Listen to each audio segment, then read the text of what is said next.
Let's take a look at some factors in algebra, and we're going to start by looking at the first technique, which we call the highest common factor.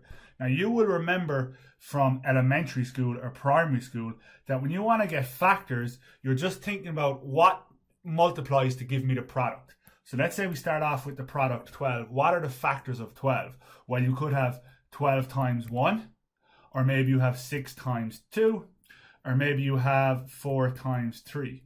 So all of these are factors of 12. Okay, so factors are just, what multiplies to give you the product. So we take this idea with us into algebra.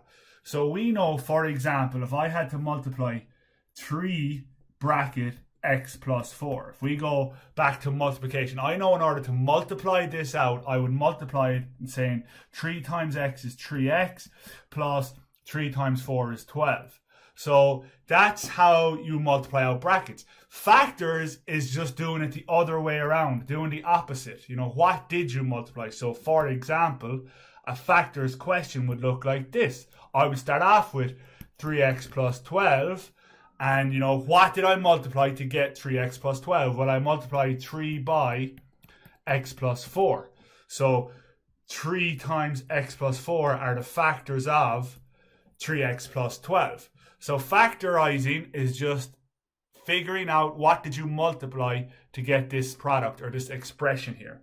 And we have a couple of different techniques for factorising. And as I already said, the first technique we're going to look at is the highest common factor. So let's take a look at some examples here. So I'm going to go through, to start with, we go through this question 1 here, 2x plus 4. So you can see I have a couple of questions laid out here. We're just going to look at each one of these questions. So starting off with the first one here, 2x plus 4. How do we factorize that? Well, the highest common factor tells us what we do is look for what's common, what's the biggest term that's common to the 2x and to the 4. So we could divide 2x by 2. We could also divide 4 by 2. So therefore 2 is the common factor. 2 divides into this term and 2 divides into this term. So when I factorize out my 2, I create a bracket, and 2 multiplied by what gave me 2x? Well, 2 multiplied by x gave me 2x. Plus 2 multiplied by what gave me 4? Well, 2 multiplied by 2 gave me 4. So this expression here factorizes to 2 bracket x plus 2. Let's have a look at the next example here. 12a minus 16b. So what's the biggest number that I can divide into 12a minus 16b? I can divide a 4 into 12, and I can divide a 4 into 16. So my highest common factor in this case is 4. Then I create my bracket. What would I multiply 4 by to get 12a? Well, I'd multiply 4 by 3a to give me 12a. Then what would I multiply 4 by to give me minus 16b? So we're dealing with a minus. And 4 by what to give me 16b? 4 times 4b would be 16b. So what you're technically doing here is actually division. But a lot of people like to think of it as 4 times what to give me minus 16b? 4 by minus 4b. Okay, let's keep going here. Let's look at this example on the top right here. X squared plus 3x. X squared plus x. So there's no number that I can divide into each of these terms. But each of these terms does contain an x. X squared means x times x. And this is a 3x. So in this case, my common factor, my highest common factor is x.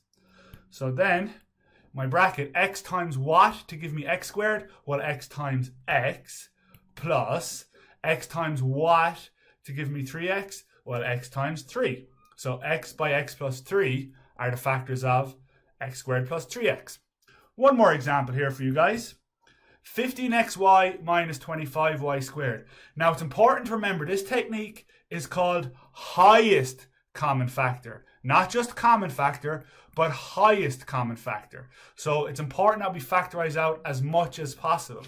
So we can see we've got 15xy minus 25y squared. So I could just factorize out the number 5, but factorizing out a 5 wouldn't be the highest common factor. In this case, each term has a 5 in it and also a y in it. So I can factorize out 5y out of each of these terms. Now 5y multiplied by what would give me 15xy, or you can think of it as 15xy divided by 5y, whatever way you prefer. So 5y times 3x would give me 15xy, because 5 by 3 would be the 15 and y by x, call that xy, minus 5y by what to give me 25y squared? Well, we know it must be a 5 because 5 by 5 would be 25. And we also know y times y would give me y squared. So this one factorizes to 5y times 3x minus 5y.